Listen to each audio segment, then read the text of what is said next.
So we're really excited today to introduce our candidates in alphabetical order by last name. So we have Keith Amemiya, who served Oahu as a business executive, a nonprofit leader, and lawyer over the last 30 years. He's running for political office for the first time to bring people together to solve the toughest problems facing Oahu today. So thank you so much, Keith, for joining us. We have Ernest Caravalho, raised between Kalihi and Waianae. Ernest has been a part of the Lions Club and the Business Community Association. He is placing his focus on addressing Native Hawaiian rights issues and uplifting the common humanity of the island communities. Thank you, Ernest. We have John Carroll. He served during the Korean War in the US Army and in the Air Force Service as a fighter pilot. He is a contributing author of the Hawaii Uniform Code of Military Justice, and he has a history working at Hawaiian Airlines and in establishing multiple law practices. Colleen Hanabusa is a practicing lawyer originally from Waianae. She has worked in the Hawaii State Legislature and the United States Congress. She's on the board of the Hawaii Gas Company and served the board of the Hawaii Rapid Transit Authority. Thank you, Colleen.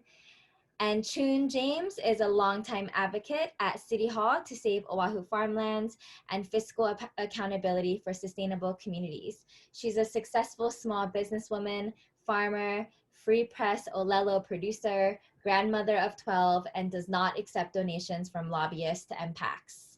Thank you, Choon, for being here. And last but definitely not least, Kim Pine is a two-term city council member who lives in Ewa Beach. She previously served 4 terms as a state representative. She's the granddaughter of immigrants and was born and raised on Oahu and attended the University of California, Berkeley. So those are our candidates. Thank you all so much for being here and being willing to represent our communities. So we will go into our very first question. So the question is, what is your vision for Oahu given the converging realities of COVID-19, the abrupt economic downturn, civil unrest, and the climate crisis? So first we have Kim Pine for 2 minutes. Thank you for asking that question. I come to you as a mother of a 5-year-old who's very concerned about her future right now. When things are in balance, that's when crisis occurs. That's when violence occurs. And that is where the imbalance occurs. The first thing that I would do, should I become mayor, is to create a balance in society again. We have failed to listen to the many experts who for many years have said that we have abused our earth, and we have failed to uphold our principles that our Native Hawaiian original people of this land have told us to take care of our land. We must put that back into balance. We must learn to have an economy that no longer depends on the outside world to feed ourselves. We must have an economy where we create our own industries to pay our own bills. That is where the crisis really is right now. We have been too dependent on tourism to get that quick buck instead of asking ourselves, is this good for my daughter's generation? In this transition, we have a great opportunity to come together as a person who's half brown and half white, who understands the many race issues that we see today. I have great hope that we can all come together to change Hawaii and truly transition Hawaii to sustainable, economically viable, and affordable, safe, and clean city. Thank you so much. That was Kim Pine. So next we have Choon James to respond to this question. Oh, Choon, please unmute yourself. Okay, got it? Good. Got it? Aloha, thanks for putting this on. My vision for Oahu remains the same. For decades, I've been fighting alongside with you guys for all these principles that we're now beginning to talk about. We live in paradise with the most wonderful people on earth, and COVID has disrupted us big time. I have been a small business owner for over 30 years, involved at City Hall for decades. And we have been through good times and we've been through tough times. And in times like this, I know that when we work together and live aloha, we can overcome. Whether we're rich or poor, young or old, Democrat or Republican, or aloha aina, unionized or not, military or civilian, we can all work together. We live in a very teeny island. We have the same dreams for our children. We can come together and find solutions that benefit all of us. Let's work together and put forth the best in each of us and help each other out of this rut. And my job as a mayor is to promote your happiness, your safety, your prosperity in a sustainable manner for now and for the future. And we've got lots to do. And in 3 years' time, let's look back and feel proud that each one of us have contributed to the greater good of our island home by rising above our political and personal ambitions. And let's live aloha. We can do it. We can do it, and we will do it. Thank you so much, Choon James. Next, we have Colleen Hanabusa.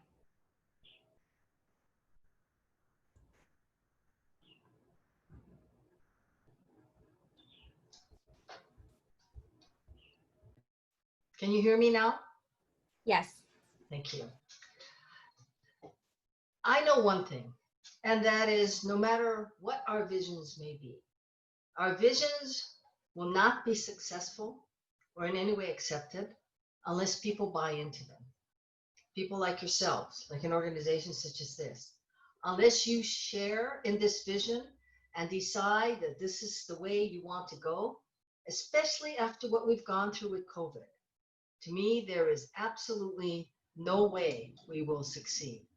When I was president of the Senate, one of the first initiatives we did was something called Sustainability 2050. This was in 2007.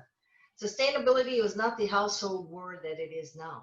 Matter of fact, many of us were wondering, what does sustainability mean? I will tell you what drives me. We had 12 high school seniors participating with us. We asked one question. How many of you feel that after going away to college, and they're all going away, you will come back to Hawaii? Not one hand went up. And we asked why. They said, because Hawaii doesn't have a place for us. That is something that I carry with me all the time. That image of the future, not feeling that they have a place. Let's be real. Every politician will tell you, we're planning for the future, we're planning for the next generation. How many have actually spoken to them and asked them, how do you want to live? Do you 20 really seconds. do you really want to live in the way that we all think you do? That's not the case. So what we need to do in this vision to get us to what I consider to be the better normal is we need input. I need people at a table to help shape it. I know what I'd like to see. I'd like to see a sustainable community in all aspects of that word. But the only way we're going to succeed is if everyone agrees. Thank you, Colleen Hanabusa. So next we have John Carroll.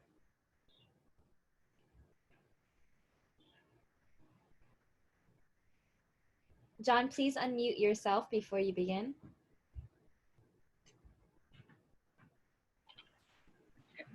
I missed the question.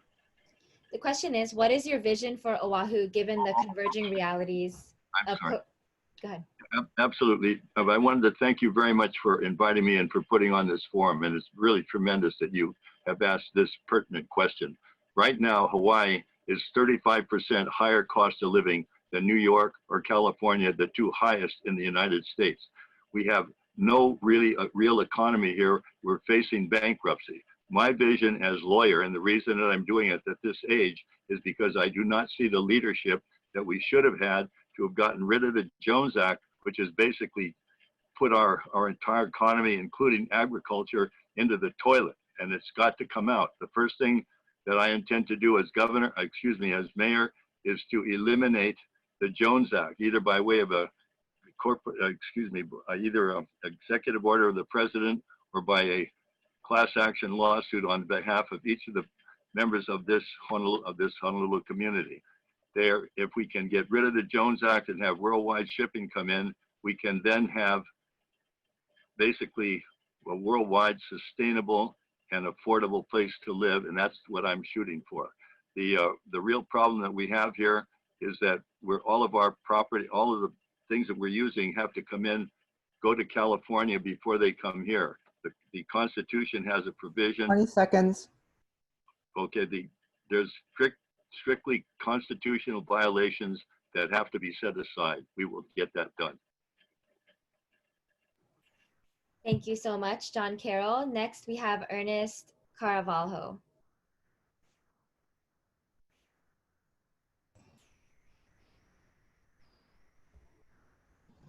Mahalo for having me here today and for having all of us here today. I really do appreciate it, and everyone that is here participating. So my vision for Hawaii coming out of COVID is food sustainability. Food sustainability is very important to us, as we've seen here in Hawaii, what it has done as our prices continue to rise. Also, I also want to make sure that instead of trading across the road, we should be trading with each other. We can help our brothers and sisters on the island of Hawaii by buying food from Hawaii, from the island of Hawaii, bringing it here. We are their biggest market. So we should be reaching out to all of them. We need to bring our people back together. We've separated. We've lost aloha. So we need to bind everybody together, make a bridge, and bringing our people back together, remembering that we do live in Hawaii, one of the most beautiful places on earth. And aloha is what makes us more beautiful than anything else. Aloha is the key. We've lost our way somehow. And we need to build new economies, new greener economies based on health, education, and agriculture.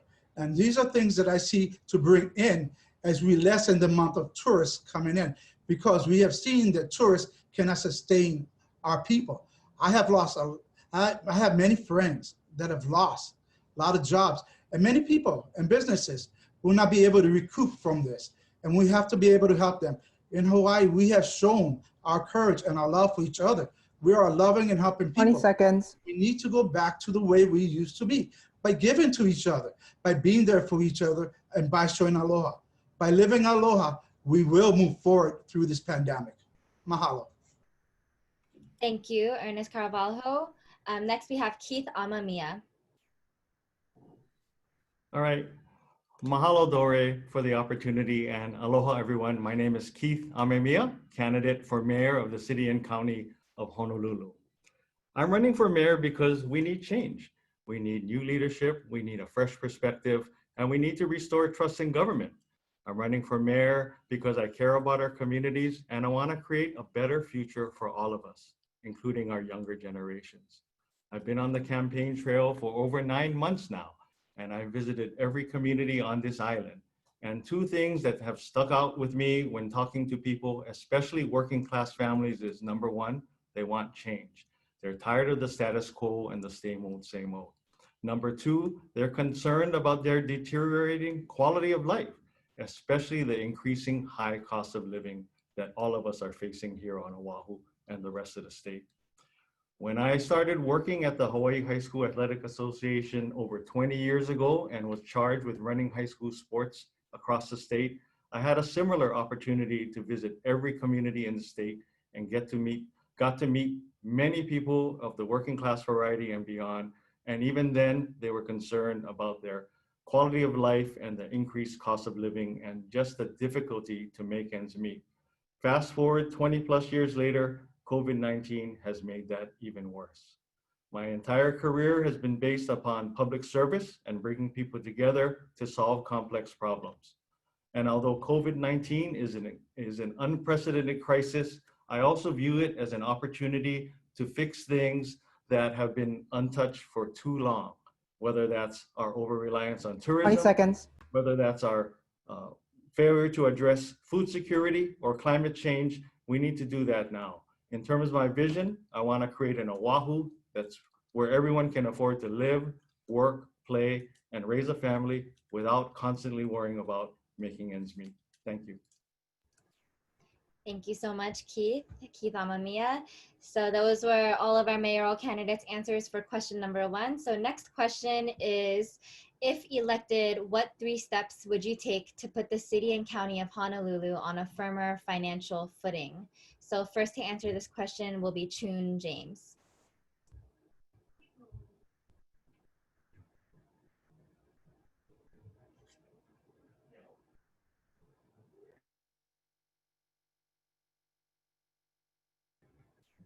Choon, you have 2 minutes to answer this question. So please unmute yourself, 2 minutes. If elected, what 3 steps would you take to put the city on a firmer financial footing? Can you hear me now? Yes. Okay. I've been involved in city affairs for decades to keep the country safe Oahu farmlands, to have a sustainable Oahu, independent ethics. And so the past 12 years, I've been advocating for fiscal accountability. I'm so concerned that so many of our young people are working 2 to 3 jobs just to put food on the table, and that our seniors have to delay their retirement just to survive. So one of the first things I would do is to review all budget items, all major button with a uku comb. And I will cut out the pork, I will cut out the play expenses, and I will stop rail at Middle Street. Rail started in 2006 at 2.7 billion, and now it's up to 9.3 billion. And we still don't know how much the cost and maintenance are going to be. And the route from Middle Street to Ala Moana have portions of it in the Honolulu sea level rise in the nation. 20 seconds. So we need to do that. And I also want to put a property tax cap on owner-occupant residents who have lived in their homes for more than 20 years to stabilize the housing situation. Thank you so much, Choon James. So next to answer this question is Colleen Hanabusa. If elected, what 3 steps would you take to put the city on a firmer financial footing? Thank you. I'm answering this question from the perspective of the city and county of Honolulu, as opposed to generically how anybody would be able to do this, because this is what we're doing. We're running for mayor. And as you know, the revenue source for the mayor, for the city and county of Honolulu, primarily if operational budget, comes from the real property tax. And there are other sources of income. This is why it's important to have somebody, especially in these very difficult times, who understands how all levels of government works.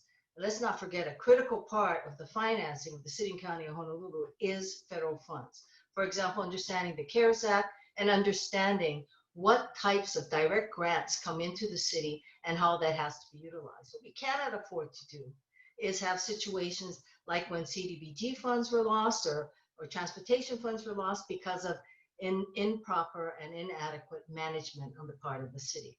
The only way we are going to stabilize is if we understand the sources of income and utilize them so that we can actually create and continue to do the public services that we need to provide. Without that, the city doesn't survive. So let's never lose sight. City funds are 1, real property tax, 2, they also have different kinds of sources of funds, but a major portion is federal funds.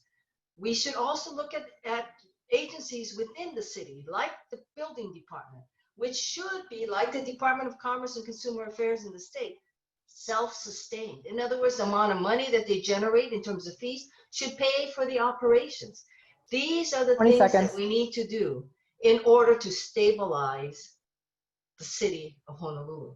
Without that stability, we are not going to be able to move forward because people rely on government, especially in these difficult times, to make things work for them. Thank you. Thank you so much, Colleen Hanabusa. Next, we have John Carroll. Please unmute yourself before you begin. Yes, this is a marvelous opportunity because I've been fighting for 40 years to get rid of the Jones Act.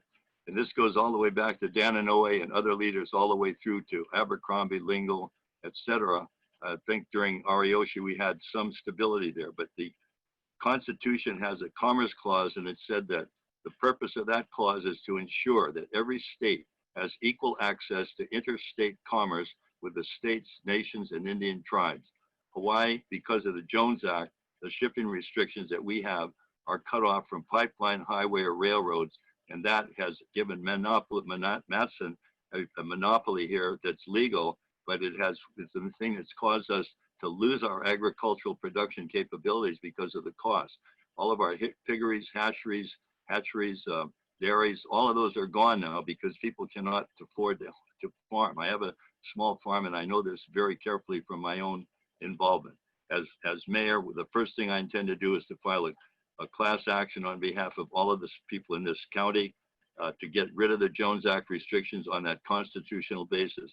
I also intend to stop all of the construction and all of the spending on the trail or the rail, and have a forensic audit so we know how much has been spent, who's the money's gone to, what have we gotten for it, and what's going to cost to go from here on. We cannot keep going with this willy-nilly thing where we're up to 9 billion and probably looking at 12. I will take care of those things within the first week that I'm in office, and I'll be watching it. 20 seconds. Yeah, watching it very carefully now, and I really appreciate this opportunity to bring this before you. I've been bringing it out for the last 40 years. Mahalo. Thank you, John Carroll. Next, we have Ernest Caravalho. Mahalo. So moving into the future, what I would like to do to help the people transition, and the 3 steps that I have in mind is, 1, I like to build a different tax bracket, a different tier. I like to make 3 different tiers when we're dealing with real property taxes. 1 for residents, 1 for those that live outside of Hawaii in the mainland, and 1 for foreigners. I don't think that residents should be paid as much as those who live outside of our islands and are buying in our islands, but yet the money is going back outside of our islands. So we need to do something about that, and I really would like to look at a 3-tier tax system. Secondly, I do agree we have to do something about the Jones Act. The Jones Act is really destroying us. So 2 ships live in Los Angeles, going to one going to Taiwan and one going to Honolulu, carrying the same cargo. When one gets to Thailand, they unload for about $875, but the one that comes to Honolulu is unloading for $8,700. It's ridiculous. We are being crushed by the Jones Act, and I agree that we should do something with the Jones Act. Third, and most importantly to the people of Hawaii, we need to look at rail, and we need to put a temporary stop at Middle Street to see what our options is. Rail right now is taking away too much money from us and keeping us off balance. We need to 20 balance. seconds. And Middle Street is where we should be ending this and where we should be thinking about moving forward from. Mahalo. Mahalo, Ernest Caravalho. Next, we have Keith Amemiya. Thank you. In times of crisis, government needs to step up and lead. We shouldn't be acting from a place of scarcity or fear. Instead, we need to act with a spirit of abundance and hope, and we need a mayor to be bold and innovative. The first step we need to take is to build a diversified economy. As I mentioned before, and as many other people have said, we've over-relied on tourism for too long. And although it has been and will continue to be an important part of our economy, COVID-19 has shown the danger of being over-reliant on tourism. So we therefore must need to develop other industries, including agriculture and renewable energy. The second thing we need to do is continue to build affordable housing along the rail line in particular. Transit-oriented development will be an important component of our economic recovery, especially while we wait for tourism to rebound.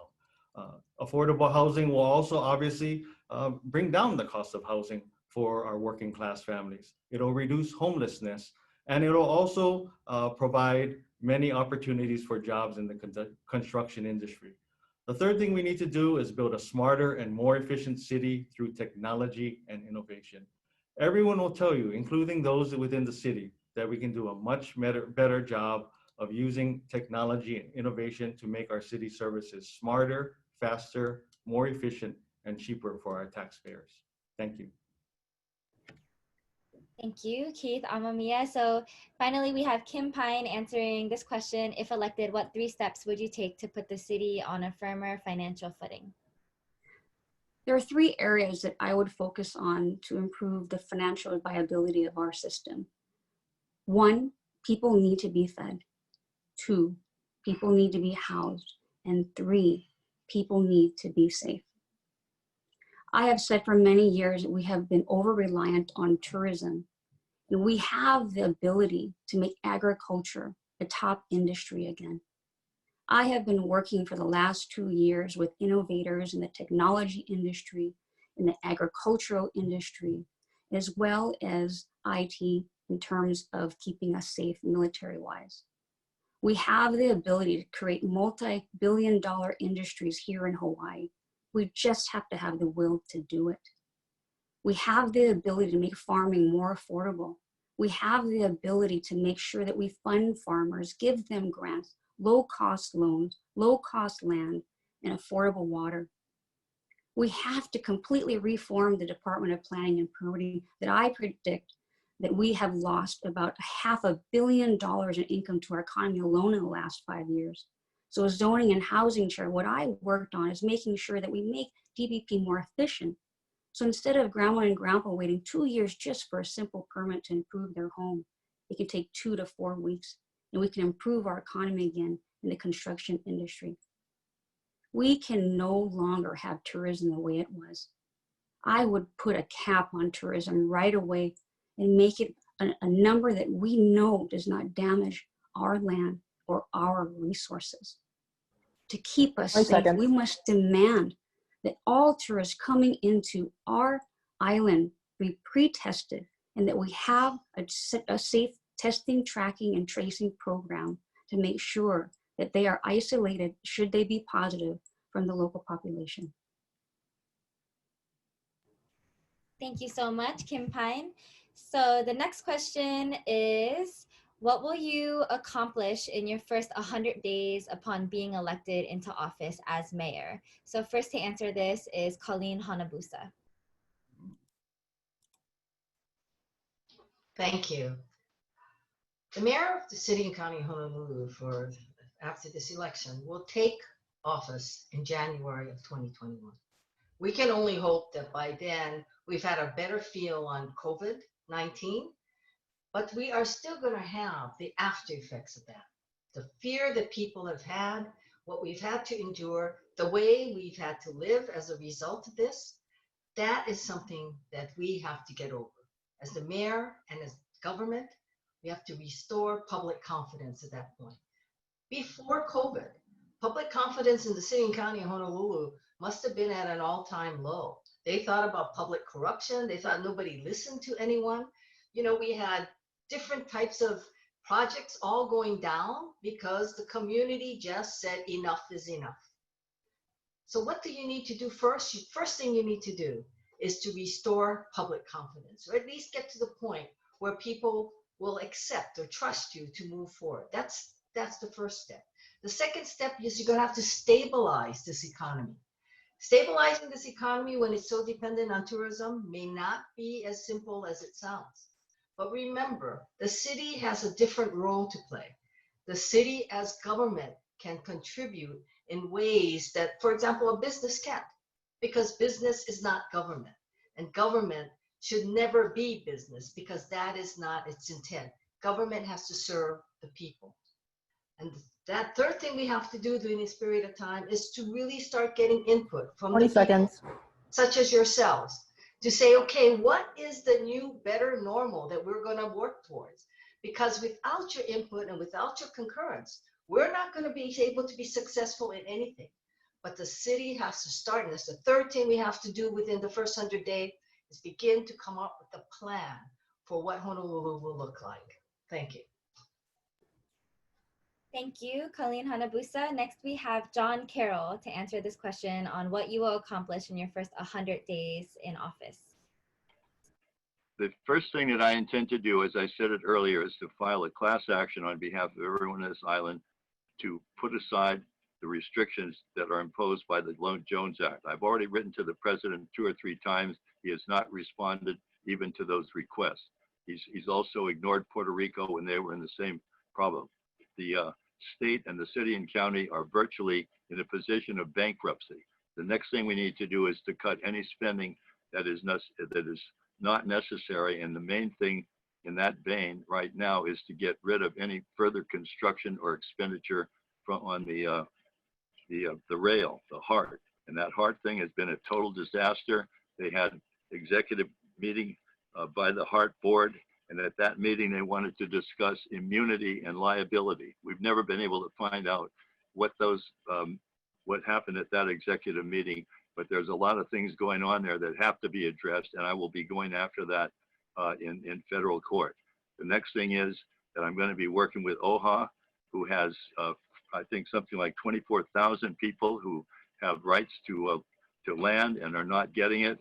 Many of those people could be farmers, and all of that land is out there to be given out to them. And I'm going to be seeking to have it given in fee simple so that they can set their families there and know they're going to have it as long as the family wants to be there. We'll get rid of those Hawaiian leases. Those are the 3 things that I will do. And another thing that I also intend to do is to go through every single job and position in city government and see 20 seconds. What is necessary, what is not necessary, and we'll trim it down to where we can afford based on what kind of taxes we're bringing in. Thank you very much, John Carroll. We have Ernest Caravalho for this question on what you will do in your first 100 days being elected into office. So the first thing that I will do when elected as mayor, if elected as mayor, will be to reach out to the people of Hawaii. That means within the first 100 days, I will be seen and I will go to every aupuaha and on the island of Oahu. I will sit down with each aupuaha or community and I will listen to the people because each community is different and each community brings different challenges. I'll sit down and we will listen to the people and we'll take the message back. Secondly, the next thing I'll do is I will add a new cabinet to the mayor's office, one that is strictly made out of Kanaka Maolis. The Kanaka Maoli has not been listened to. We have been looked back upon. So it's time to bring the Kanaka Maoli back to the forefront, to listen to what they say, because the ways that Kanaka Maolis did things back in the old days worked. From farming, from fish ponds, we need to use them to build new and inventive ways to bring our economies stronger. Thirdly, I would like to do a private-public partnership in rebuilding our infrastructures. Our infrastructure is destroyed. And the only way we're going to be able to build a new infrastructure will be through a public-private partnership. And it's something that we must look at as Hawaii, as Honolulu. We need to gain the trust of all our people. We've lost that trust. We've let them down. As mayor, I will be a servant of the people because it is 20 seconds. To serve the people, not for the people to serve us. And I was sure that all will have a place to live. Mahalo, Ernest Caravalho. Next, we have Keith Amemiya. For the past 2 months, my wife and I have participated in numerous food distribution drives, whether it be at Aloha Stadium, Farrington High School, or Iwilei. And we've seen firsthand how many people are struggling and waiting in line for food. It saddens me and even angers me that thousands of people have to wait up to 4 hours or more to get free food distributions. My campaign has also provided over 14,000 meals to various low-income public school students, to senior citizens, to healthcare workers, and even domestic violence survivors and their children. And it's clear that many people are suffering with no apparent end in sight. So what the city needs to do is quickly move to revitalize our economy, yet maintain the healthy and safe environment that we've created by minimizing the spread of COVID-19. In terms of specific actions, we need to, number one, move forward with the construction of 1,000 affordable housing units, including 200 for homeless residents and families. By doing that, we will keep the construction industry going, which needs to be our primary economic driver while we wait for tourism to recover. It'll provide for more affordable housing units for our working class families, and it'll reduce the homelessness population that's affecting our entire island. The second thing I'd like to do is convert an unused city facility to provide mental health treatment for our homeless or houseless community. Mental health treatment services are severely lacking on our island. 20 seconds. The reason that many of our homeless are being left on the streets and not treated, and we need to fix that immediately. The third thing we need to do is have the city become a more active partner in revitalizing and supporting our agriculture in order to improve our economy and lessen our food security issues. Thank you. Thank you, Keith. Amemiya, we have Kim Pine next. What I would do in my first 100 days is the first thing that I would do on day one is declare a state of emergency on homelessness. I will demand that we build 5,000 tiny homes across the island with the agricultural component so that no one is left behind once this crisis ends. What a lot of people aren't telling you is that a lot of jobs are not going to come back. And I need to be honest with you so that you can prepare yourself. But as mayor, I will make sure that you are taken care of and that you are fed until we bring new economies back on board that will keep us resilient here in Hawaii. I will next go ahead and fund co-ops that allow farmers and people to share and cooperate to ensure that we have the right food that we're growing in Hawaii. There is absolutely zero coordination from an island-wide level to ensure that we are making sure that everyone has access to healthy food. As mayor, I would make sure that everyone knows how to grow their own food because we will have supply chain issues. And I want to make sure that you are prepared. If government doesn't come and save you, I want to make sure that you have the supplies and the food and the ability to take care of yourself should a larger disaster come our way. I would make sure that those young innovators and those that have been raising their hands and saying that we can be a sustainable Oahu get funded so that they can keep their technology here. I have been working with many inventors that have said that we can have the best fertilizer in the world, which is one of the highest costs for farmers. We have the ability to be sustainable here. We have the ability to make ourselves resilient and to survive on our own. And as mayor, I will help you to do that. Mahalo, Kim Pine. So last to answer this question is Choon James. What will you accomplish in your first 100 days upon being elected into office as mayor? Aloha. I will go back to the basics. We will have a team of wonderful public service servants in finance, in land use, in enterprises, in construction, hotels, farmers, but not corporate cronies. We will put residents first. And again, we will use this uku comb to review all major projects, all major fiscal projects, because it all boils down to money. If the city does not have money, we cannot do a lot of things. And the biggest white elephant in the room, the Honolulu Rail, I will invite FTA to come here to meet with you all, and we can discuss how we can stop at Middle Street and branch off with other modern options. And I will meet with our finance people. I will also set up a hotline for suggestions so that we can save money and so that expensive events like the K Aloha case will not happen again. I will visit with all city departments and hear their suggestions on how to make Honolulu more effective and efficient. I will visit the properties that are owned by the cities to see where we can build and house our homeless to take them off the streets. And I will meet with the howlers themselves and ask them how they can help us clear the street and public places. I will obviously meet with the nonprofit groups and those helpers. I will meet with our maintenance and grounds crew to visit the public restrooms and parks and see how we can improve and keep them clean So in other words, and I would also want to go to Chinatown and make sure that we jumpstart those empty store places. So in other words, I've been in the trenches with you guys, and I'm not about to change when we occupy the mayor's office. This is our office.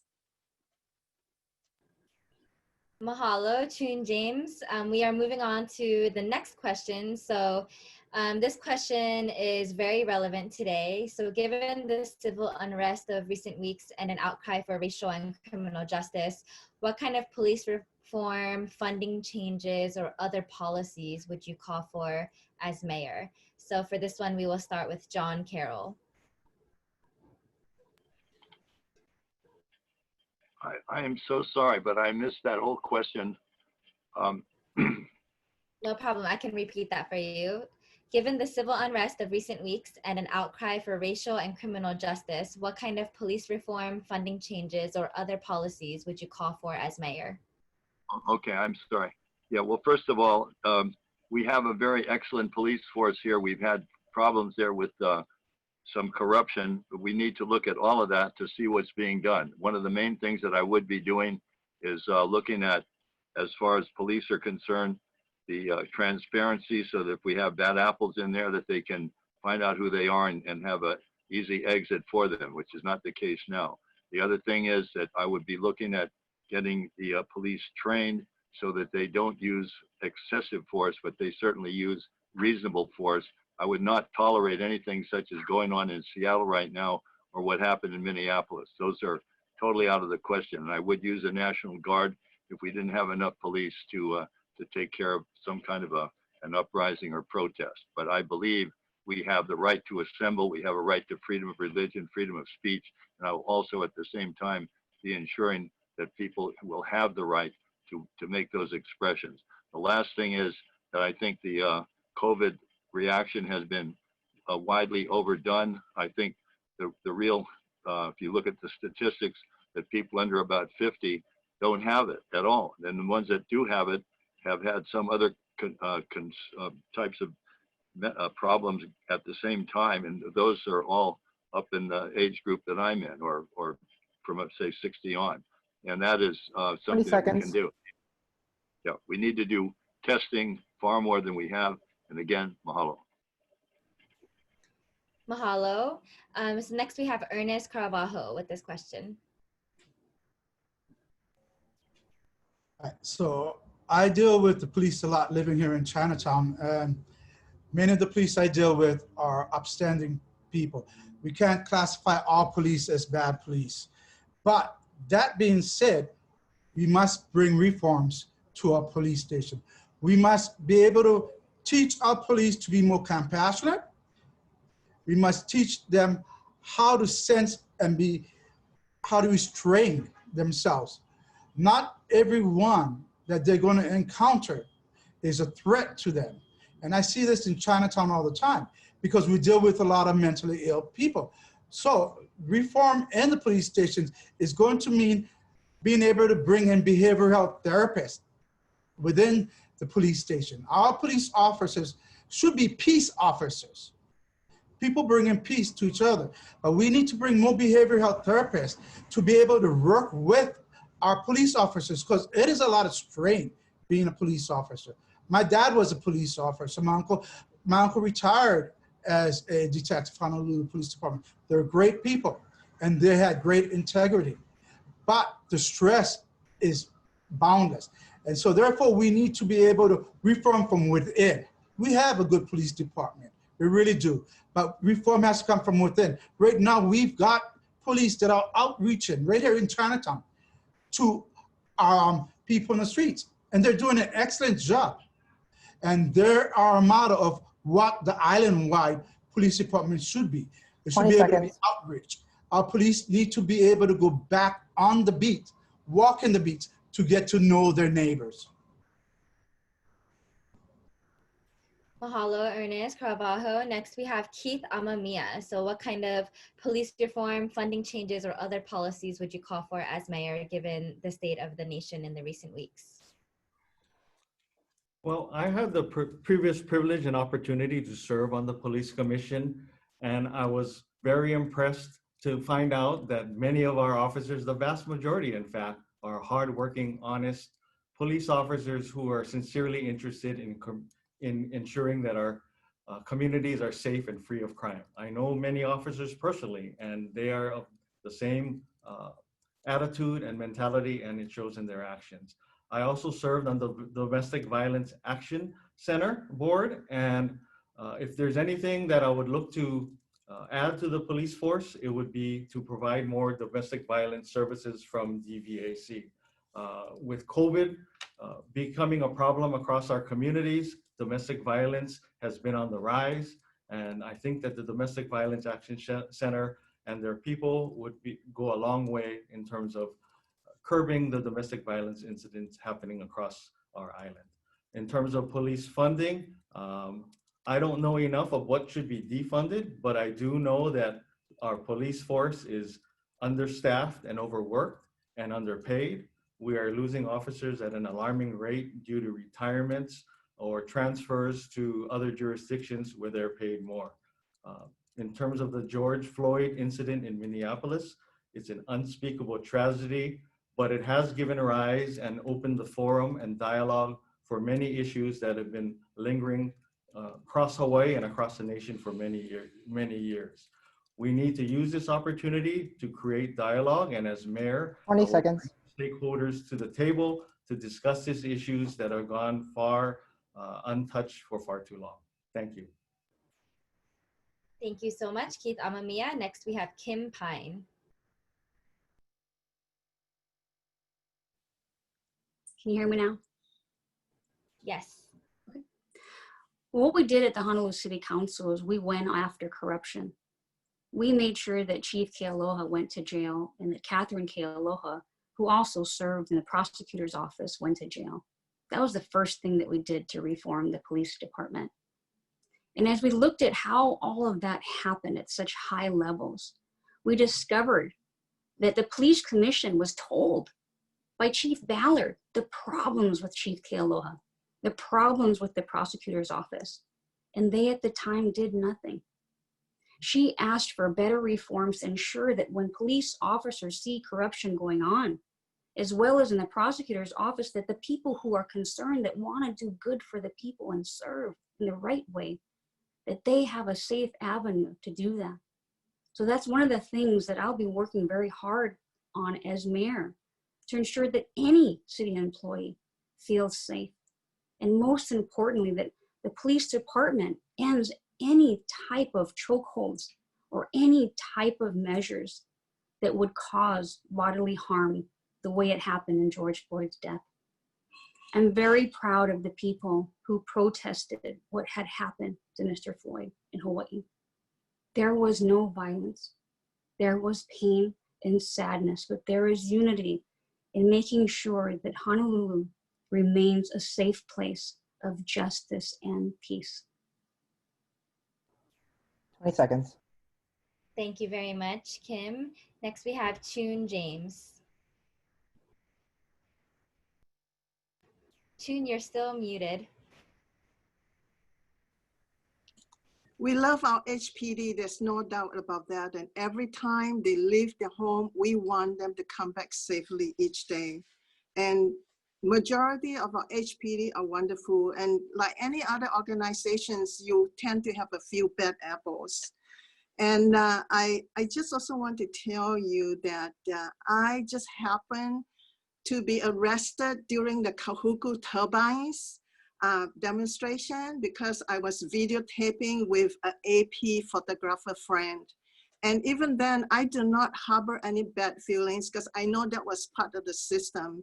I did go to the HPD commission and share with them a few ideas on how we can do it.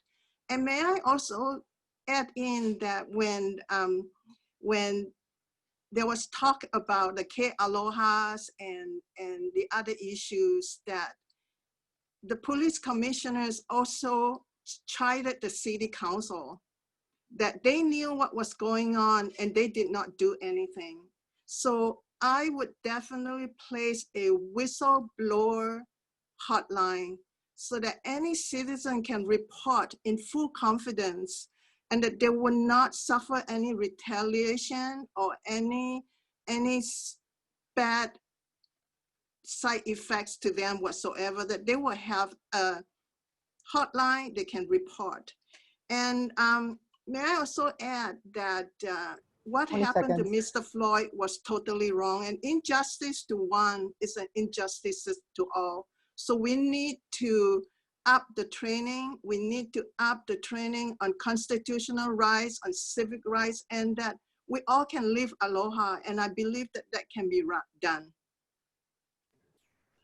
Thank you, Choon James. Lastly, for this question, we have Colleen Hanabusa. So the question again is, given the civil unrest of recent weeks and an outcry for racial and criminal justice, what kind of police reform, funding changes, or other policies would you call for as mayor? I'm probably the only one on this panel who's actually married to a retired police officer. And he actually also was specially credentialed by the FBI as well as the DEA. And he, those who are in Chinatown probably remember when they forfeited the blocks in Chinatown. That was his initiative. So take that with a grain of salt. I come here having married a police officer. I think that the most important thing that we are all missing is what makes Hawaii unique. Hawaii is very different. The city and county of Honolulu is about 1 million people. That's an advantage to us. Our racial diversity is an advantage to us. What I am concerned about, or what I think that we need to do as a policy within within Honolulu, if I'm mayor, is the fact that we have to figure a way how to encourage our people here to decide to be police officers.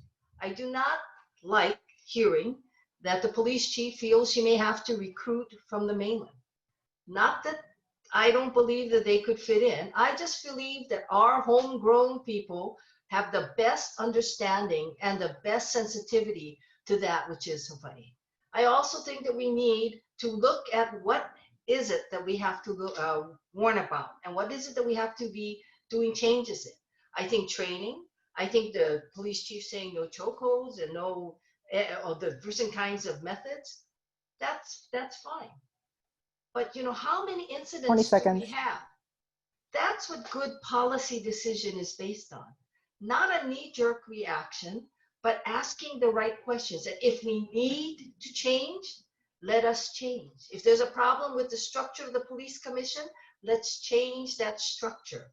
But we have to ask these questions systematically, methodically, and then understand what kind of problem we have here.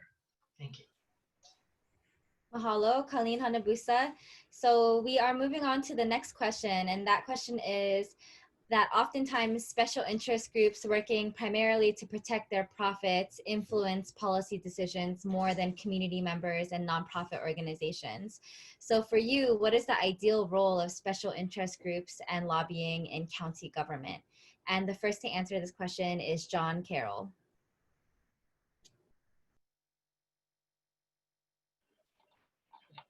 All right. The thing with that is, in my particular campaign, I'm funding it all myself. It's not that people are crowding around me to give me money, but the fact of the matter is, I think money has played much too big of a role. When I was in the state legislature some years ago, I tried to put a cap of $10,000 or $15,000 per House race or Senate race and so forth, and I almost got killed by my compatriots in there because they want to be able to go elsewhere to get the money. So I think that the fact that the people that are taking large amounts of money for their campaigns are immediately suspect, at least in my mind. Now, one of the areas that I'm looking at very, very carefully and will as mayor, and that is what has happened with the $9 billion that's been spent on HART. And that's number one. Number two is I think that the people in the private sector, and I really believe in governmental and private partnerships, because we can utilize public funds, private funds to do some very good public work that we might not be able to afford otherwise. So public and private partnerships do work, and they work everywhere. that's also got to be looked at as far as the rail is concerned, and particularly looking at where it may or may not go. And so as far as maglev and the other possible alternatives that we have with respect to that issue. 20 seconds. Yeah, I think we need to look to the private sector to get information to be able to do our job properly, and I will do that. Thank you so much, John Carroll. Next is Ernest Caravalho. Can you please repeat the question? Yes, so oftentimes special interest groups working primarily to protect their profits influence policy decisions more than community members and nonprofit organizations. So for you, what is the ideal role of special interest groups and lobbying in county government? I believe that lobbyists and special interest groups do serve their purpose, but only to a point, because everyone has people lobbying for them, from the teachers union all the way down. But I don't believe that specialists and lobbyists should be throwing money to our candidates or to our elected officials to buy their votes. And that's where the problem comes. So we need to find a way to be able to eliminate or bring down the amount that they're allowed to give to elected officials or to any candidate, because what they're actually doing is buying the vote of the people. So for me, in the long run, I would like to see lobbyists and special interest groups capped all the way around as to what they can contribute to it, because too many votes in that big square building behind me are being brought out by lobbyists, are being brought out by special interest groups. And therefore, the community no longer has a voice. The community can scream all they want to, but nothing's gonna happen because they don't have that money or the super PACs money that are coming from special groups, special interest groups or lobbyists that are not even located here in Honolulu or in Hawaii, but are located somewhere else in the mainland, who come here to do their bidding. So what we have to do is change our policy on how we handle 20 seconds. Special interest groups and lobbyists in Hawaii. Mahalo, Ernest. So the next candidate answering is Keith Amemiya.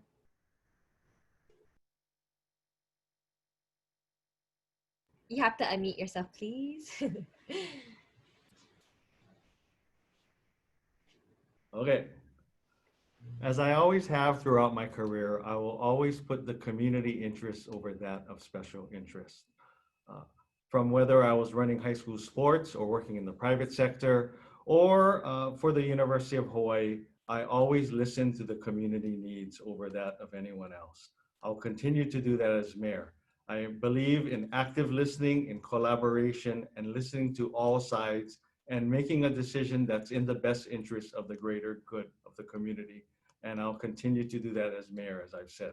One of the areas that I would like to pursue as mayor is to create an office of community engagement.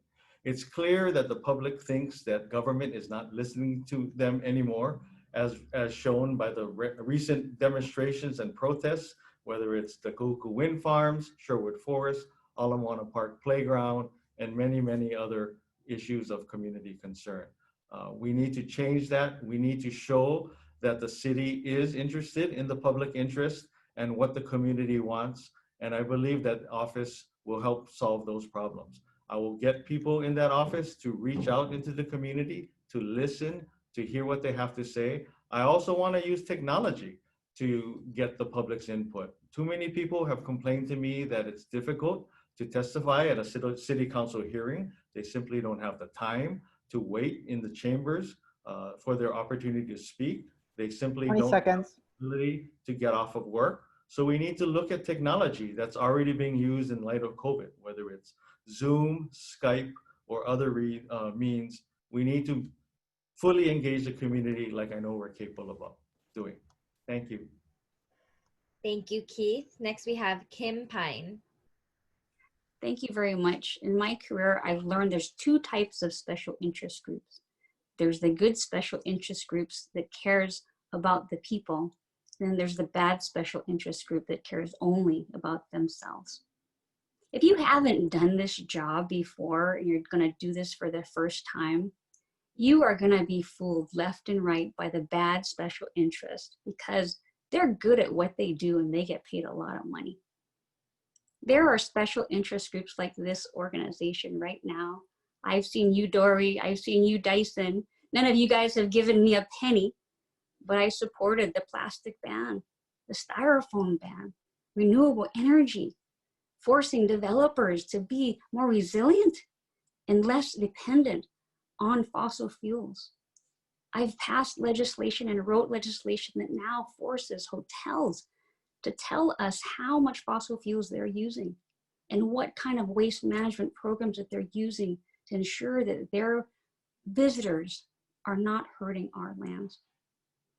I believe in the good special interest groups, and that who rules me.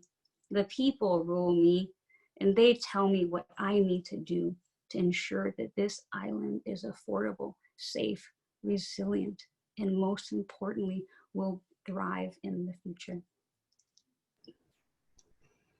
Thank you so much, Kim. Next, we have Choon James, and I will repeat the question. Oftentimes, special interest groups working primarily to protect their profits influence policy decisions more than community members and nonprofits. For you, what is the ideal role of special interest groups and lobbying in county government? Okay, this is one of the reasons why I'm running for mayor today. For decades, we have been fighting a lot of good fight, and the people could testify till they're blue in the face. They could do everything a super citizen would do, and yet at the very end, those in the decision making choose the way of the big money and the big corporation. And money has hijacked our elections. We all know that corporate have actually bought those who are in public offices, and so that they could gain power over the decision making. And I'm saying that we cannot have this continue over and over again because it is suffering.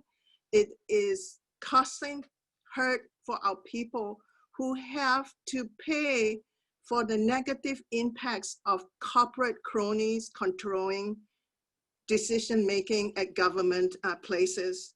And may I ask you to Google search the candidates and Google search and see how many city council members or whoever it is have taken money from lobbyists or have taken money donation before a vote or after a vote, or who have been given fundraising before a vote or after a vote.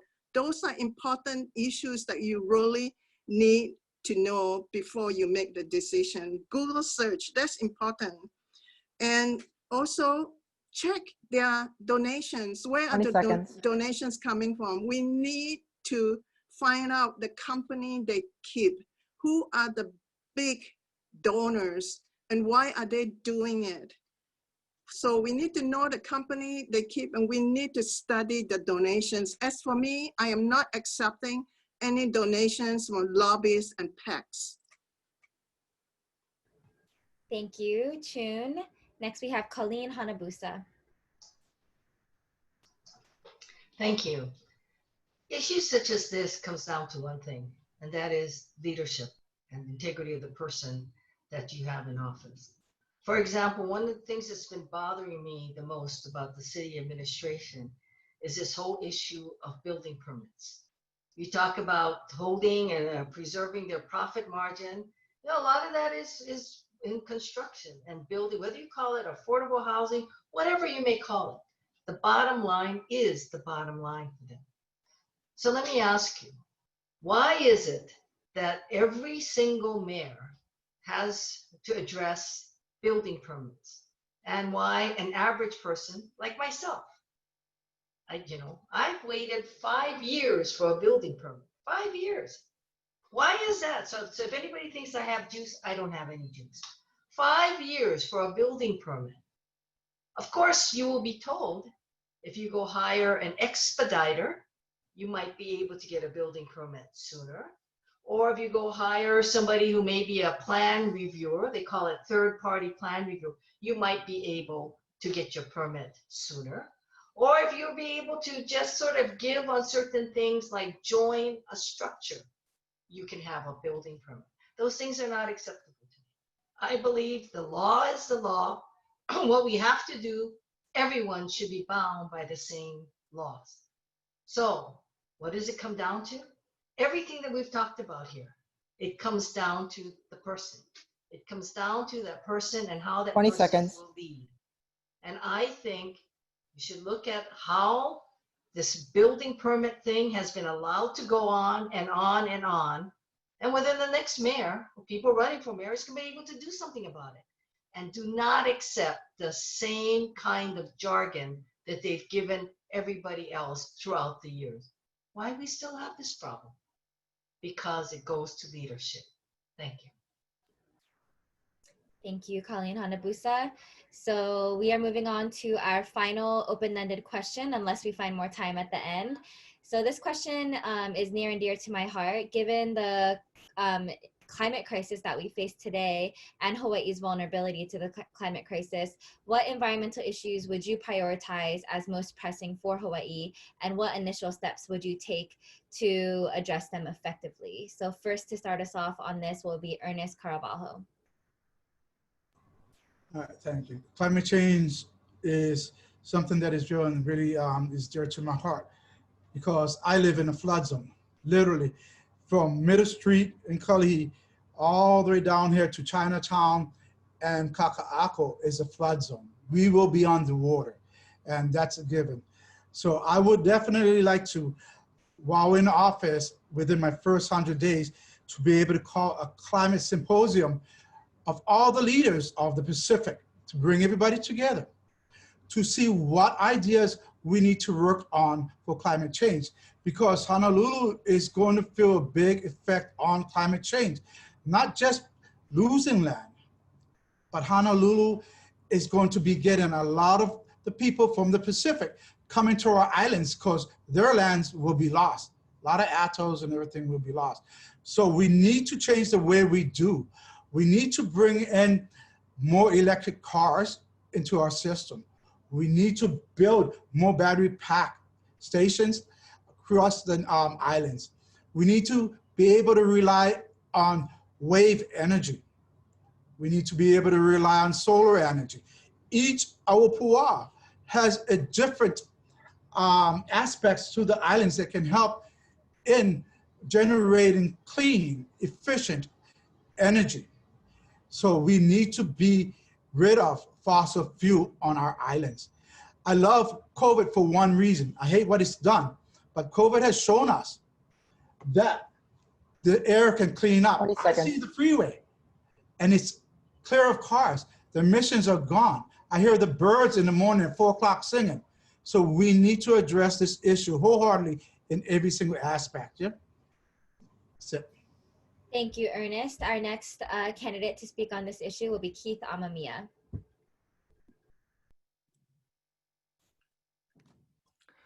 Thank you, Dore.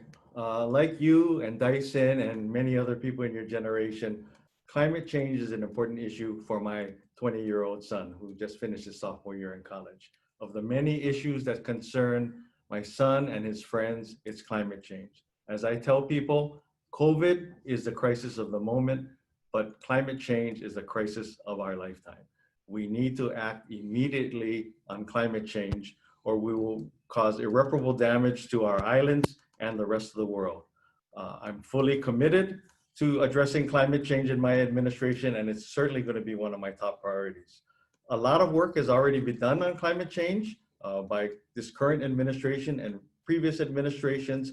One of the documents that has recently come out is the OLA, or Oahu Resilience Strategy, and it was compiled by a cross-section of leaders and stakeholders across our city, and it includes a section devoted to climate change. I recommend that we adopt it and we look at it and do what we can to complete the steps that are part of that strategy. I also know that the current administration is working on a climate action plan that should be completed soon. We need to take a look at it and use it as a guide map if appropriate. But the bottom line is people have talked about climate change for years and years and years, and hasn't really done anything about it. It will take a mayor with political will to do it, and I will be that mayor. In terms of how I'm going to do that, I will assemble people that are involved in the Office of Climate Change, Sustainability, and Resiliency to assist in that cause, and we need to make it a priority, as I've said over and over again. Thank you. Thank you very much, Keith. Next, we have Kim Pine, and I'll repeat the question. What environmental issues would you prioritize as most pressing in Hawaii today, and what initial steps would you propose to address them effectively? Well, I think our use of fossil fuels is the most pressing issue. We must push ourselves to be the first carbon neutral city in the nation. And the first thing that I would definitely support is ensuring that we plant 1 million trees. That alone will make us the first carbon neutral city in the nation. I'm very proud of the many things we've done at the City Council to ensure we address climate change and take it very seriously. I'm proud of the funding and the push that we did and the legislation that we passed to push all of our city vehicles to be electric. Allie, mommy's talking, okay? I'm so sorry, my 5-year-old just came home. I'm very proud of the things that we've done to use seawater to cool our buildings in the future. And I'm extremely proud of the things that we've done to push new buildings and demanded that they put electric charging stations everywhere. We have opposed any expanding of seawalls. We have supported pushing back development away from the ocean to ensure that our shoreline does not get destroyed any further. I have introduced legislation to ensure the city doesn't use chemicals anymore in our parks and our beaches, things that go into our ocean and destroy our fish and our wildlife. I have fought for water rights to ensure that we get this to farmers. And most importantly, we have helped to create the Office of Resiliency. It is tough to start a new department, but I am extremely proud of the OLA report that was put out that the council helped put together. I truly believe that we can be a carbon neutral city, and we are on our way there. And I hope to be the mayor, so I continue to do the great work that we've done at the City Council for all of you. Thank you very much, Kim. Next, we have Choon James.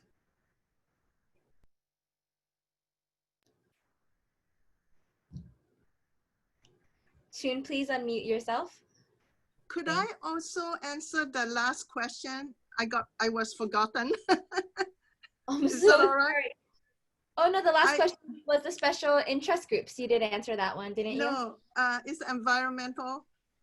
Yeah, that's the one we're on right now. You were talking about carbon print. Yeah, no, we've only had one environmental question. So what environment?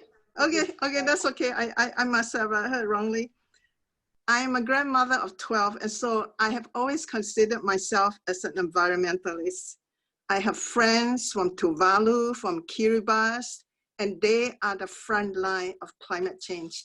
So whatever we want to call it, climate change or earth changing or whatever, something is happening and naturally happening. And so we have to address it.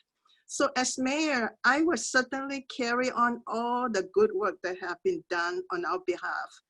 But I will also make sure that in decision making, we need to apply it across the board. So for example, the Honolulu Rail, from Middle Street to Ala Moana, part of that portion is going to be in the Honolulu sea level rise inundation zone. And so we must take that into the consideration. And that's why I'm saying stop at Middle Street so that we can provide other modern options and so that we don't keep throwing needed precious funds into something that is going to be problematic. And certainly I will continue to work with the Office of Climate Change. They've done a really good job. They work very hard. And I will also make sure that we do not keep cutting down trees. For the past 3 years, 76,000 trees were cut down in urban Oahu alone. So we need to walk the talk. We are a very small island. We need to make sure that we support our farmers and we have food sustainability so that we can be prepared when. Thank you, Choon. Next, we have Colleen Hanabusa, and I'll repeat the question. What environmental issues would you prioritize as most pressing in Hawaii today, and what initial steps would you propose to address them effectively? First of all, when we talk about environmental issues, I think we have to break it down in something that the city has to take action on immediately, as well as the policy considerations of, quote, what is it that we're going to do as a state and as a community to address climate change.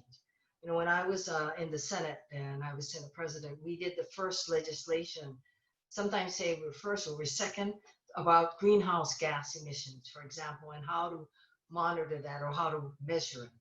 When I was in the Congress, we were looking at issues such as carbon sequestration. How do we do all of these different actions for the long-term effect? There's also an interesting concept that's called solar radiation management, which is something that people are promoting for a short-term answer to quote the global warming. So, you know, there's all these different levels. I think for the city and county of Honolulu and the mayor, the first thing we have to address is what are we going to do about the Alawai flood zone? Because as you know, there's issues on that, and I've listened to those who are advocating for and against the Alawai flood zone, but they will tell you Waikiki will be underwater, probably from the Alawai, more than from sea level rise. Look at Waikiki, the economic engine for the city and county of Honolulu and really for the state. What are we going to do to address what's going on there? Or for those who are on the North Shore, it must be awfully frustrating 20 to seconds. watch your road go from under you. That, of course, is a state issue, but notwithstanding, that is something that we as government has got to join hands because the people are being affected. So yes, support the policy statements that we're going to have to go by, but also recognize that a good leader is necessary to address the immediate needs that we as a city are facing with climate change. Mahalo, Colleen. Our last candidate to answer this question on environmental issues is John Carroll. This is a marvelous opportunity. I was in the legislature, and I had been a big-time diver, and I noticed the diminishment of the green sea turtle. So the very first thing that I did as a freshman legislator was to introduce a resolution to preserve the green sea turtle and the monk seal. And I just have heard recently that now the green sea turtle is occurring up in even in California, and they are making a comeback. So that's one thing that we can all be doing, is looking at that kind of legislation. All of the legislation in the state right now came off of my desk originally, and I worked with Tadao Beppu, Richard Kawakami, Gene King to get them all passed. They didn't pass under my name, but they're in place. Right now, geothermal and solar energy are cheap, and they can be extracted if we would, you know, really pay attention to doing it. There's enough geothermal energy to power the entire state of Hawaii if we were willing to pay for the conduits that take place. It's in the billions of dollars, but it is doable. As far as the climate change is concerned, we have to look at the science to see what's going on. During time I was in the legislature, it came to my attention that the high altitude jet flying, like the Concorde, was actually starting to erode the ozone layer. And if the ozone layer diminishes, it can cause tremendous skin cancer and things like that. And so I made 20 a push seconds. to stop that, and they ultimately did. Very great question. Mahalo. Mahalo, John. So we are moving into the lightning round portion of the candidates forum. So we are all pal with the open-ended questions. Thank you so much to all of our amazing mayoral candidates for your extensive knowledge and information. So these are yes or no questions. So please just answer with a yes or no. And I will repeat the question if needed. So the first question is, are county and state land use regulations and permitting processes doing enough to ensure that communities and their natural resources are protected for current and future generations? Keith. Sorry, can you repeat the question real quick? Yes, of course. Are county and state land use regulations and permitting processes doing enough to ensure that communities and their natural resources are protected for current and future generations? Absolutely no. Thank you. Kim. No. Choon.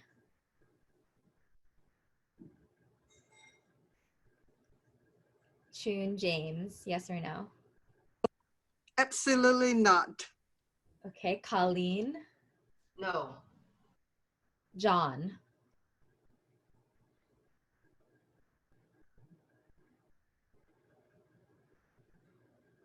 John Carroll, yes or no? Oh, you're still muted. There you go. What? No. No. Would you like me to repeat the question? No, the answer is no. I heard the question. Can you hear me? Yes, got it now. Thank you so much. And lastly, Ernest. A big aole. No. Mahalo for the Olelo Hawaii. So thank you for your unanimous answer. How are voters supposed to make their choice if you all think the same thing?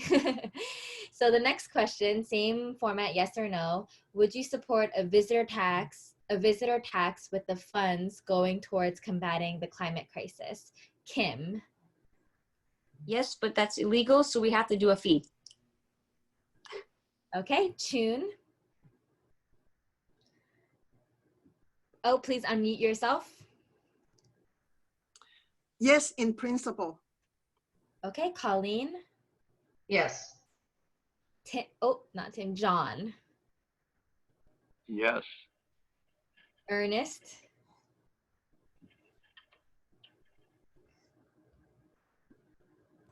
Aye. Yes. Okay, Keith. Yes. Okay, thank you so much. Next yes or no question is, despite the global pandemic, the Rim of the Pacific exercises are scheduled to take place as an at-sea only event in August, yet troops have already been caught breaking quarantine on Oahu. So given the elevated rates of COVID-19 in the Navy and the risk to military personnel and the local community, would you support a call to cancel RIMPAC this year? Choon. Yes. Colleen. Yes. John. Yes, absolutely. Ernest. Aye. That's yes. Keith. Yes. And Kim. Yes. Okay, making it hard for everyone. Okay, so next is, Hawaii has the largest unemployment rate in any state, and many people can no longer pay mortgages or rent. Additionally, homelessness is a growing crisis on our island. Does every person in Hawaii deserve housing even if they cannot pay for it? Colleen. Yes. John. No. Ernest. Aye. Yes. Keith. Yes. Yes. Kim. Yes. And Choon. Choon James, yes or no?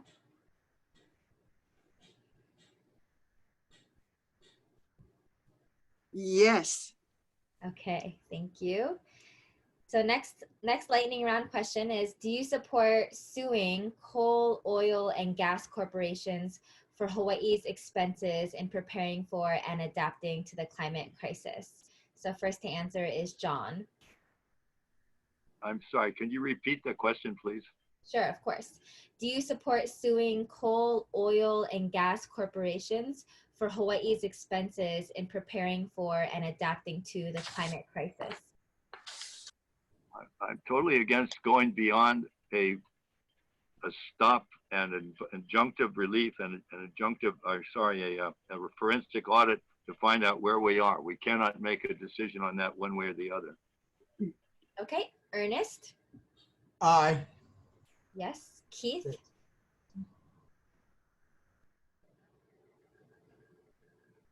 Yes, and I would continue the current litigation. Yes, there is a current litigation in process. Thank you for mentioning that. Kim? I'm sorry, my side, I couldn't hear the question. So the question is, do you support suing coal, oil, and gas corporations for Hawaii's? Oh, yes. Okay. Thank you. And Choon? Choon James?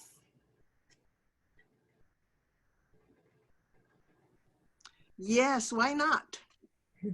And Colleen? Yes. Great. Last lightning round question is, employers in Hawaii are not required to provide paid sick days. Would you support or introduce a bill to guarantee all workers in Hawaii have access to paid sick days? First to answer is John. Okay, I'm sorry. Do you want me to repeat the question? So the question is, employers currently are not required to provide paid sick days. Would you support or introduce a bill to guarantee all workers in Hawaii get paid sick days? Yes, absolutely. Okay, Ernest? Aye. Aye. Thank you. Keith? Yes. Kim? Yes. Choon?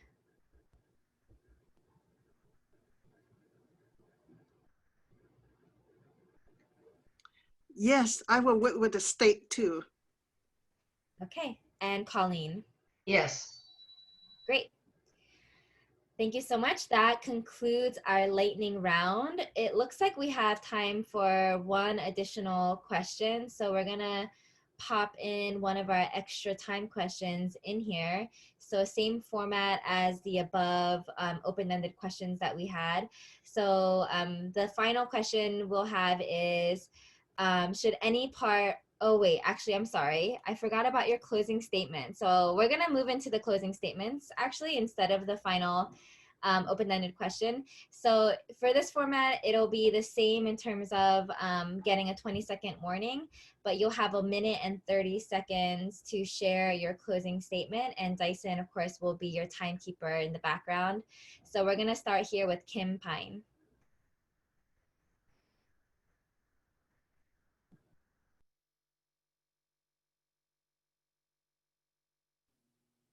Sorry, can you hear me now? Yes. Okay.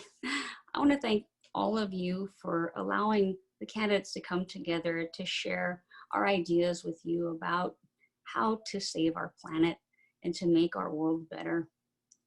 I come to you as a mother of a 5-year-old, and I'm very proud of lots of the work that we have done so far at the City Council to ensure that we feed our people, that we house them, that we keep them safe.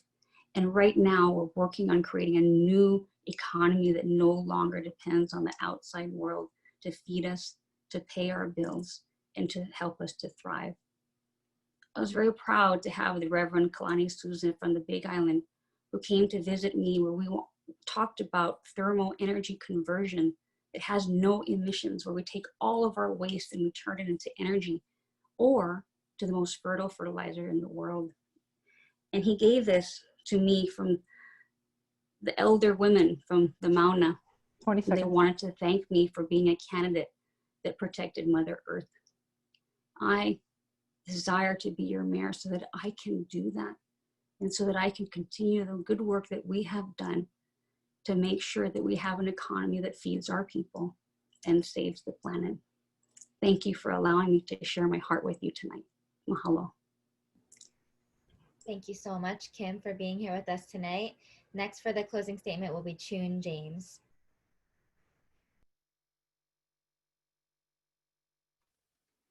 Aloha. So we have spent your valuable time telling how wonderful and how qualified we are. And I'm running for mayor because we, the people, need to create a sustainable and just future for all.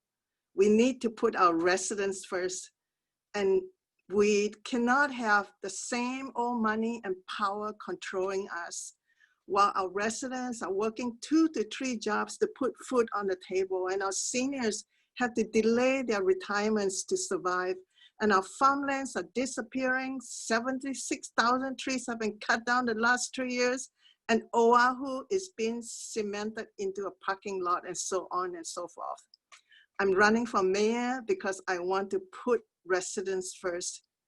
I do not accept donations from lobbies and PAC. I don't owe anybody anything. I can put residents first without any reservations. So let's take the government back. Let's make it work for us, you and I, us. I'm the very clear alternative to the Good Old Boy Network and also the establishment. And I strongly urge you to study the records of these candidates. Check the company they keep. Check the donations. These same people are now telling us that they can fix the problems that they helped create. So insanity is voting for the same old insiders over and over again and expecting a better result. We need. Thank you so much, Choon James. Next, we have Colleen Hanabusa with closing statements. Thank you to the Just Transition Hawaii Coalition for hosting this event. But more importantly, thank you for the leaders that comprise you who have come together to basically voice and fight for what you believe to be the just transition to what we call a better normal for all of us. When I agreed to appear on this forum, I think I was one of the first to RSVP. The reason was because I looked at who comprised all of you. And I saw a name that meant a lot to me, and that was Kahakalau. What you may not know is when I was first elected and serving, Ku came to the legislature with her daughter, embarrassed all of us because her daughter spoke fluent Hawaiian, and that was the beginning of the charter school legislation. And as a result of what Ku did, we have charter schools, especially Native Hawaiian charter schools. This is an example when government works. You know, in time of crisis, President Obama said that good government matters, and that is exactly what we have to look for. We have to look for people who understand government at all levels, 20 because seconds. that's what we're going to need in order for us to get through this crisis. I'm running for mayor because I have the experience, the relationships, and the knowledge at all levels of government, federal, state, county. And I believe that I can lead us to a better normal with all of your helps. Mahalo for having me. Mahalo, Colleen Hanabusa. So next with closing statements will be John Carroll for 1 minute and 30 seconds.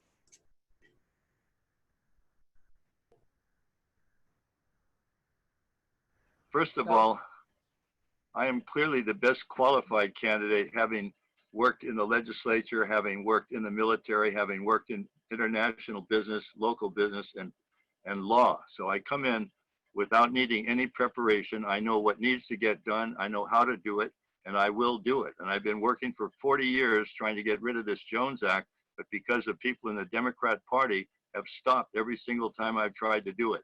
I've been asked many times to become a Democrat, and I refuse. I will do the very best that I can. I'm quite capable and knowledgeable and ready to get going and get this, to get our city and county as well as our state sustainable and affordable, and to have total access to worldwide shipping and agricultural exports, and all of that sort of thing needs to get done. It needs to get done fast, and it can be done if I am your mayor. And I'm going to ask you to forget about my looks and my age and vote for my experience. Mahalo. Thank you very much, Don Carroll. Next, we have Ernest Caravalho with his closing statements. Mahalo to everyone that is here today. We've got a fine bunch of candidates running. We really, truly do. So I would like to say mahalo to the Just Transition Hawaii Coalition for having us and doing this for us. For all the people out there, I would like to say that it's time for change. We can no longer go on the way we have. We continue to go along the way and continue to vote the way we have, then nothing in Hawaii and Honolulu will change. It'll still stay the same. We need new blood, new leadership, bringing us forward and bringing us into the 21st century with new technologies moving us forward. What we need to do is bring and bridge all our people of all races together with the Hawaiian culture as one people, because that's what we are. We are all one people. And we need to do this now, and we need to move forward with it. We need to bring in the Kanaka Maoli into the conversation. They should be in the conversation because this is their homeland. They are the indigenous people of Hawaii. And to all the Kanaka Maoli out there that do not vote, 20 seconds. once again, I'm going to ask you and remind you that it was Queen Liliuokalani and Crown Princess Kaiulani who fought for you to have the right to vote in the new America, for not only you, but all Hawaiian nationals, so that you would one day use that vote to change the way things are done. So go out and vote, please. Thank you very much, Ernest Caravalho. Last is Keith Amemiya with his closing statement. Thank you, Dore. Thank you, Dyson, and the rest of the Just Transition Hawaii team. I think it's exciting, invigorating, and hopeful that millennials like you are getting involved and active in the political process. And if I'm elected mayor, I can't wait to work with you to create a better Oahu for all of us. As I said before, I'm running for mayor because we need change. We need new leadership, we need a fresh perspective, and we need to restore trust in government. COVID-19 is an unprecedented situation, so the same people and the same political experience simply won't work.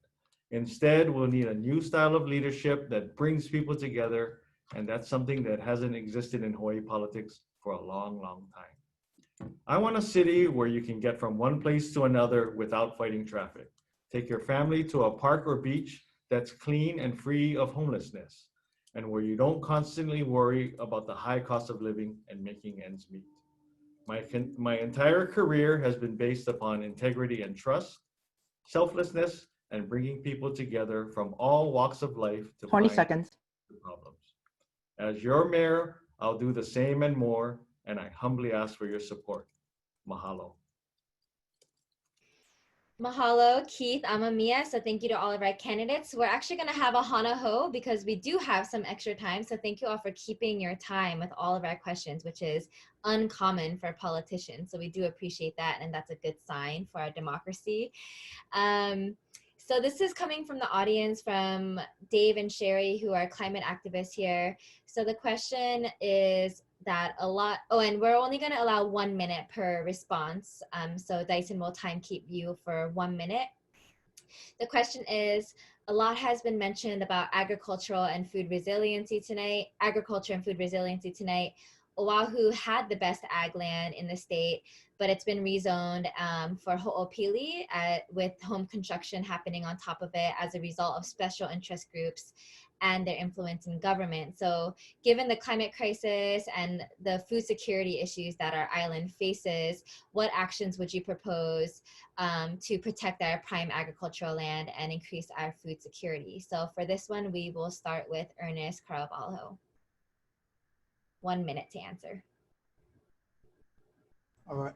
So Honolulu was a big mistake. By putting Ho'opili there and awarding them their contract to build this development on ag land was a big mistake. This was the best prime land we had agriculturally. And the problem here is that we're allowing special interests or pay for play to buy up our agricultural land to turn it into development land. So I would convene and I would find ways to build special laws to undo what was done. Not all of Honolulu has been covered up with cement. So if I get elected mayor, I will find a way to stop the rest of this development to preserve this land. Thank you, Ernest. Next is Keith Amemiya. Yeah. I'm a firm believer in keeping our open lands open, keeping the country country, and the city city. Although I'm a big proponent of affordable housing, I want to propose it along the rail line, as I previously mentioned, and in our urban core. Agriculture, as I also mentioned before, is a key component to our economic recovery.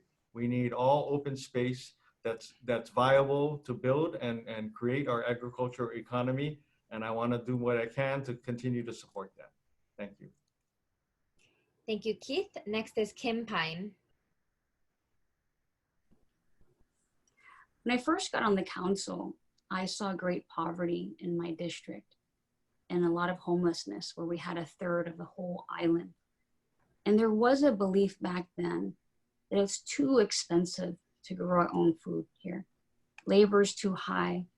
We can't get access to water, and we can't get access to affordable fertilizer. And as I saw homeless in my community, I bought into that. But after my child, I realized that there's gotta be another way, and that we shouldn't be putting multi-developments on ag land anymore. As zoning and housing chair, we found another way. We found a way to go high in dense areas. We found a way to more affordable housing in apartment zones. And we found a way to make fertilizer cheap in the future through the TCOM conversion system and access to water for farmers. That is the future that we need to work on. Thank you, Kim. And Choon James.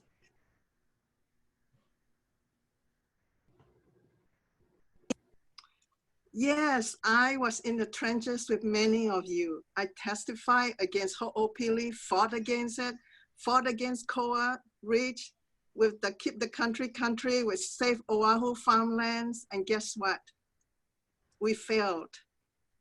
And that is one of the reasons why I'm running for mayor. Too much of our farmlands have disappeared. And Oahu is turning into a huge parking lot, and that is to our detriment. And you know, some city council members who are now born again farming supporters, they were the same one. They were the same one who voted to cement Oahu, to turn Oahu into a parking lot. Thank you, Choon. And Colleen Hanabusa. First of all, I think that the best prime ag lands is actually where Mililani sits, just to see what the consequences is. The developments like Ho'opili, I don't believe we'll ever see them again because of activist groups like this and others who believe that this is not the way for us to go. However, part of that question was also about agriculture and farming. Food security is a different issue again. I believe that a lot of these lands should stay open because they should be open so that future generations can enjoy that. Food security poses a different kind of challenge and a different kind of problem for all of us who want to see agriculture and want to see sustainability. That's why you need a mayor who understands that it's just not a matter of jargon. It's a matter of understanding what is it that's necessary for us to become sustainable. Mahalo, Colleen. And lastly, John Carroll.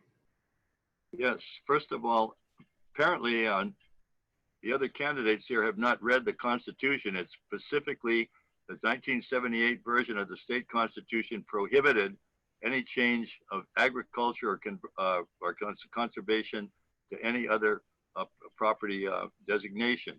And with Ho'opili, that was a very clear-cut case. They had, that when it went to court, 4 of the justices all sided with the developers, and only one justice actually wrote his opinion based on that law.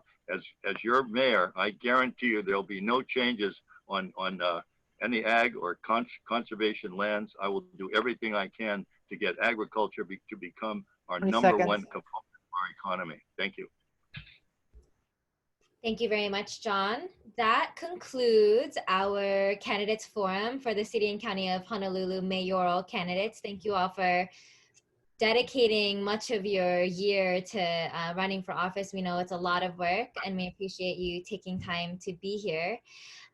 We want to let you all know that for those watching on Zoom, we're going to be taking a break, and on Facebook, we'll be taking a break until 8 p.m. sharp, when we'll start the candidates forum for city council. So various city council candidates running in different districts for those who live on Oahu. So the forum is not over. Please just take a break, get a snack, eat some water, drink some water, and join us after the break.